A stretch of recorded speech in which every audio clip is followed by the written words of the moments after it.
आरोपीचे विरुद्ध अगोदर अशाही प्रकारचे गुन्हे आहेत. ते 1998 मध्ये त्याच्या विरुद्ध एक विनयभंगाचा गुन्हा होता.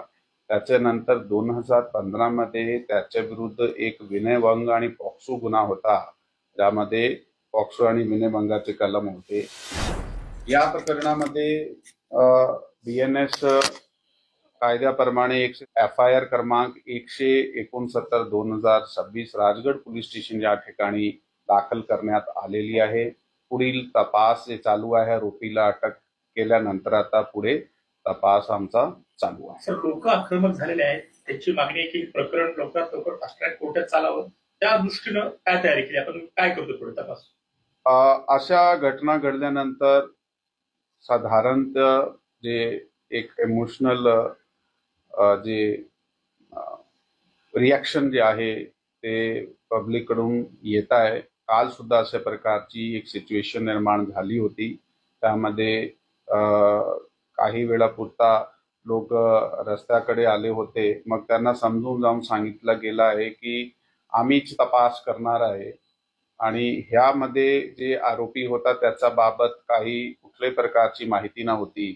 परंतु तांत्रिक आणि गोपनीय जे आम्ही आपले यंत्रणे वापरले तर तातडीने 1-1.5 तासामध्ये आरोपी अटक करण्यात आलेला आहे. पोलिसने ताबडतोब कारवाई केलेली आहे.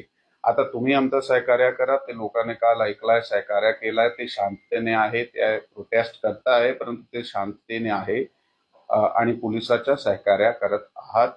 आणि आपला जे म्हणणं आहे की नक्की या केस जे आहे ते तातडीने ह्याची चार्जशीट केली गेली पाहिजे, हे आश्वासन आम्ही काल सुद्धा लोकांना दिला होता आणि हे फास्ट ट्रॅक पद्धतीने चालला पाहिजे आणि आरोपीला सक्त जे पनिशमेंट आहे ते भेटली पाहिजे. यासाठी आम्ही प्रयत्नशील आहात. त्याप्रमाणे तपास आमची विशेष टीम करत आहे. या आरोपीची काही गुन्हेगारी पार्श्वभूमी आहे का? याआधी त्याच्यावरती काही गुन्हा दाखल असल्याची माहिती? या आरोपीचे विरुद्ध अगोदर अशाही प्रकारचे गुन्हे आहेत. ते 1998 मध्ये त्याच्या विरुद्ध एक विनयभंगाचा गुन्हा होता.